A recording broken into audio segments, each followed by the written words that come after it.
90% من الستارت ابس بتقفل اول 6 شهور، وده رقم حقيقي للاسف. وفي احتماليه ان هو يكون اكتر من كده كمان، والاكتر ان في مشاريع بتفشل حتى قبل ما تبدا، من وهي مجرد فكره صغيره بتفشل. وده بسبب حاجه من اتنين. اول حاجه ان المشروع صعب تنفيذه على صاحب الفكره نفسها، سواء محتاج خبره في السوق، سواء محتاج راس مال او موارد ممكن تكون مش متوفره له، او انها تكون بدأت اداريا غلط علشان كده ما قدرش يكمل. وللاسف ده بيكون بعد ما صاحب المشروع خسر وقت ومجهود وفلوس. النهارده في الحلقة دي هنعرف مع بعض اساسيات اللي ممكن تبدأ بيها اي مشروع، ايه اللي انت محتاج تعمله وتعرفه علشان تبدأ اي مشروع جديد، وده بغرض حاجتين. اول حاجة ان انت تقلل الخسائر على قد ما تقدر، تاني حاجة علشان تنجح المشروع اللي انت داخل عليه. ولكن قبل ما نبدأ لازم نعرف مع بعض هو ليه اصلا اي مشروع فيه قابلية ان هو يفشل. يعني ايه الحاجات اللي انا لو عملتها المشروع بتاعي هيفشل؟ لو رجعنا خطوة لورا وعملنا تحليل كده لأغلبية المشاريع اللي بتفشل، هنلاقيها بتعمل حاجة من الحاجات دي كلها أو بعض منها. أول حاجة إنك تبدأ بفكرة عجبتك ولكن هي مش بتحل مشكلة في السوق. تاني حاجة إن أنت ما يكونش عندك خبرة، ما عندكش خبرة في السوق، ما عندكش خبرة في المشروع اللي أنت داخل عليه، ما عندكش خبرة إزاي تقدر تديره علشان ينجح. تالت حاجة عندك سوء إدارة في الموارد، سواء الموارد المادية أو الموارد اللوجستية. رابع حاجة إن يكون المشروع تجاهل التسويق وتجاهل الأرقام اللي بتخليه يعرف هو واقف فين. خامس حاجة بيكون في اختلاف في وجهات النظر ما بين الشركاء، وده بيؤدي لا محالة إن المشروع يفشل.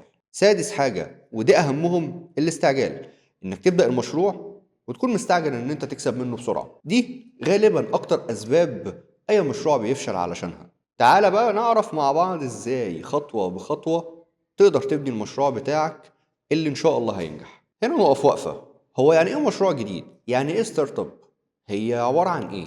لو جينا بصينا للتعريف العلمي بتاع المشروع أو الستارت اب، هنلاقي إن هو كيان اقتصادي أو تنظيم بيهدف لاستغلال فرص في السوق من خلال تقديم منتج أو خدمة بتحل مشكلة مع استخدام موارد مالية أو بشرية أو تقنية لتحقيق قيمة أو ربح في خلال فترة زمنية محددة. يعني لو جينا حللنا التعريف العلمي ده هنلاقي إن أي مشروع أو أي ستارت اب هو كيان لازم يحل مشكلة، سواء هدفه الربح أو ما كانش هدفه الربح، لأن في مشاريع كتير بتكون قائمة غير ربحية، وفي مشاريع أكتر ودي النسبة الأكتر إن هي بتكون هدفها ربح في المقام الأول، مع وجود عامل المخاطرة.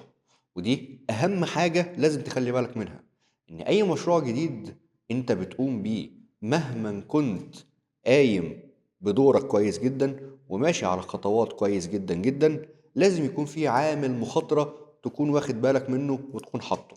يبقى ببساطة انت دلوقتي محتاج الآتي علشان تبدأ أول خطوة في المشروع بتاعك. أول حاجة فكرة قابلة للتنفيذ بتحل مشكلة لجمهور عام أو فئة محددة من الجمهور ده.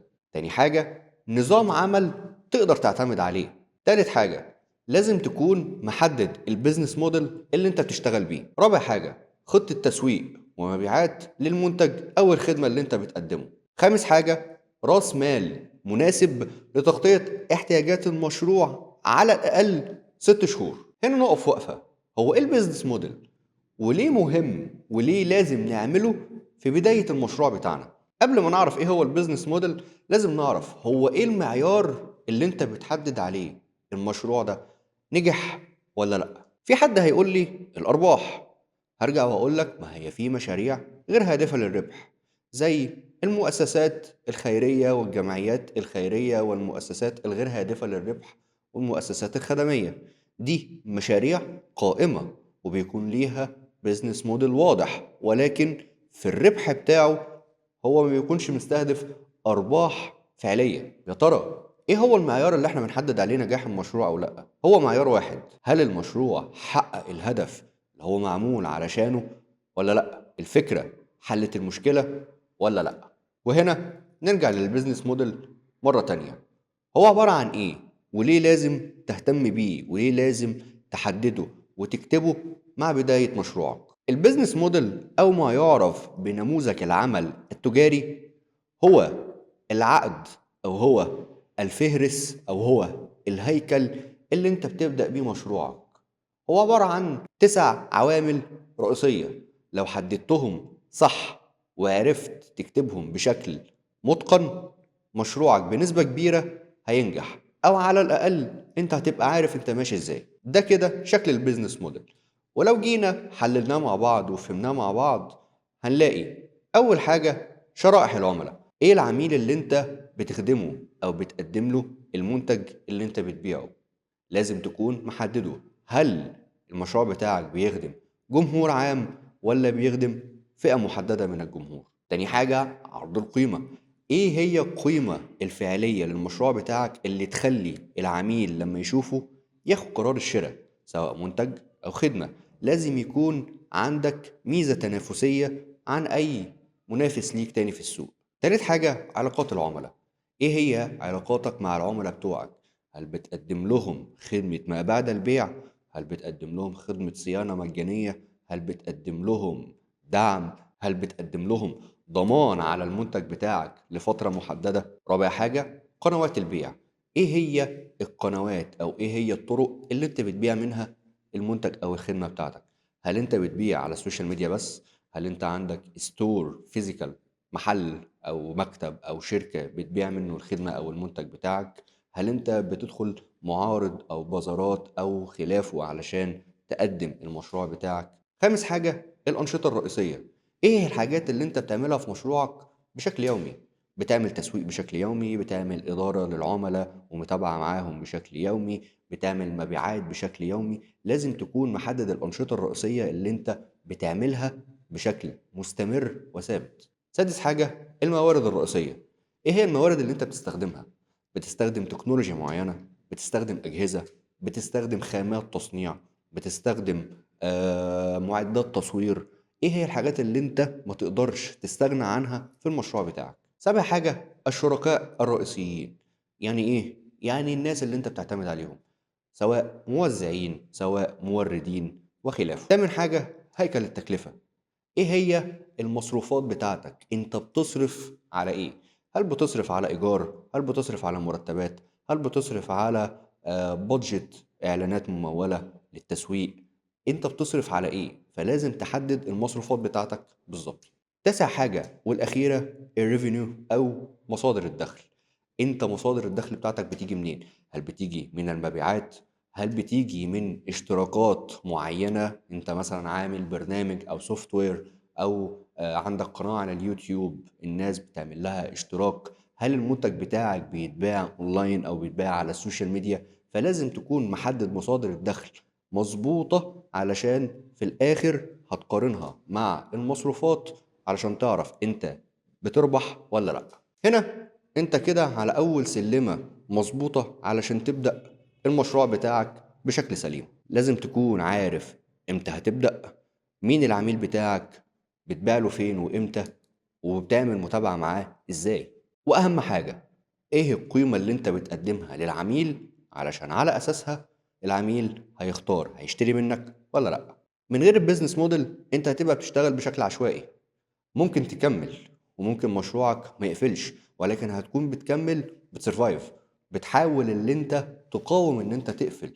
وده هيخليك على طول في هيدك وفي صداع ان انت ما تقفلش. لان ببساطة انت لو في اول المشروع او حطيت البيزنس موديل واي خانة من التسع خانات فيه انت ما قدرتش تملاها او تكملها، يبقى انت كده مشروعك فيه حاجة غلط. يبقى الافضل ان انت ما تبدأش المشروع ده اصلا، عشان لو بدأت وفي حاجة فيهم ناقصة تأكد تماما ان انت هتصرف فلوس كتير وهتتعب وهتضيع وقت ومجهود على الفاضي.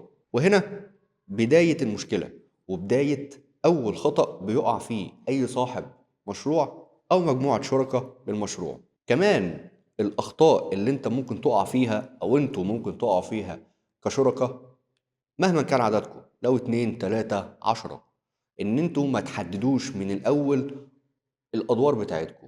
دور كل واحد ايه؟ كل واحد هيمسك ايه في المشروع؟ مين هيمسك التسويق؟ مين هيمسك المبيعات؟ مين هيمسك السوشيال ميديا؟ مين هيمسك العمليات؟ مين هيمسك الانتاج؟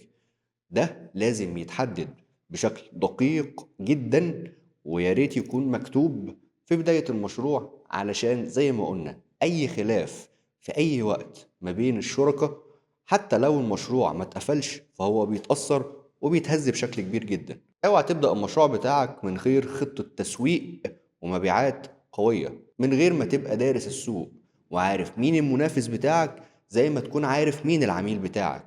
لازم زي ما بتدرس العميل تدرس المنافس. مفيش حاجة اسمها نبدأ بعد كده نعمل تسويق، نبدأ بعد كده نشوف مين المنافس. كل الكلام ده غلط، وكل الكلام ده بيخلي بشكل أو بآخر المشروع بيفشل. لو بدأت بالشكل ده انت هتدخل في مرحلة اسمها كاش بيرن اوت، يعني انت بتحرق فلوس على الفاضي، بتحرق فلوس في ايجار، في مرتبات، في مصاريف انت مش بتجيبها تاني، في اعلانات ممولة انت بتعملها ولكن دون جدوى. ولو جينا بسطناها، اي مشروع لازم يبدأ ويمشي بالمعادلة دي.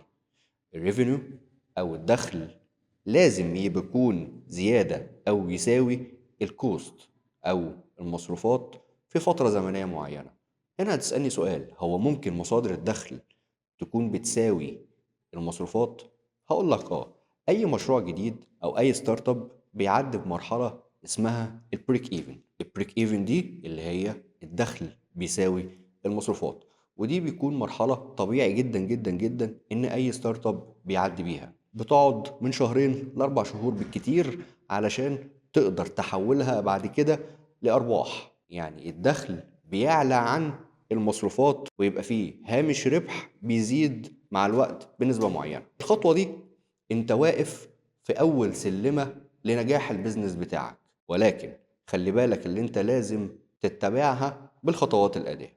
اول حاجة خطة تسويق بغرض الانتشار، لازم تعمل براند اويرنس للمشروع بتاعك. تاني حاجة نظام إدارة العملاء، لازم تكون عارف انت بتدير العميل بتاعك ازاي، سواء عميل جديد او عميل محتمل او عميل قديم. لازم تكون عندك إدارة خاصة بالعملاء علشان تقدر تكسب ولائهم. تالت حاجة هيكل إداري للموظفين، مهما كانوا صغيرين ومهما كان العدد صغير لازم تكون عندك هيكل إداري ليهم علشان تحدد زي ما قلنا كل واحد إيه الدور اللي هو بيعمله وإيه المسؤوليات والواجبات بتاعته. رابع حاجة هيكل الإدارة المالية، لازم تعرف الماليات بتروح فين وبتيجي منين، ايه مصادر الدخل بتاعتك وايه المصروفات بتاعتك، وازاي تقدر في فترة صغيرة تعلي مصادر الدخل عن المصروفات علشان هامش الربح ده هو اللي هيخليك تكمل المشروع بتاعك. خامس حاجة هيكل التنظيم والعمليات جوه المشروع، لازم تعرف لو عندك اوردرات بتنظمها ازاي، مين بيستلم الاوردر ومين بيعمل له بروسيسنج ومين بيبعته للعميل. ولو انت مشروع خدمي لازم تعرف البرودكشن بتاعك ماشي ازاي، ومين اللي بيتابع مع العميل ومين اللي بياخد الريكويرمنت بتاعت العميل عشان يعملها له. سادس حاجة لازم تعمل نظام مبيعات قوي. المبيعات هي أقوى الموارد اللي بتدخل فلوس، هي أقوى حاجة تقدر تعتمد عليها في مصادر الدخل، علشان كده لازم تهتم بيها بشكل قوي جدا جدا جدا وتزودها وتخلي فيه أكتر من قناة للمبيعات. خلي بالك أهم حاجة إنك تكون بتشتغل بتارجت إن أنت تزود المبيعات الشهرية بتاعتك من 10 ل 20% شهريا، وبكده تقدر تقول بفضل الله أنت على الطريق السليم إن أنت تكون عندك بيزنس ناجح. ولكن ما تنساش إن أي بيزنس زي ما بيدار بعلم زي ما احنا اتكلمنا هو برضه بيدار برضا ربنا وتوفيقه والبركة بتاعته. لازم زي ما انت هتركز في أساسيات البيزنس لازم تركز ان انت ترضي ربنا، لازم تركز ان انت تشتغل بضمير، ان انت تتحرى كل قرش داخل المشروع بتاعك ان هو يكون حلال. وفي مثل كده عايزك دايما تكون فاكره، المركب اللي فيها لله عمرها ما تغرق.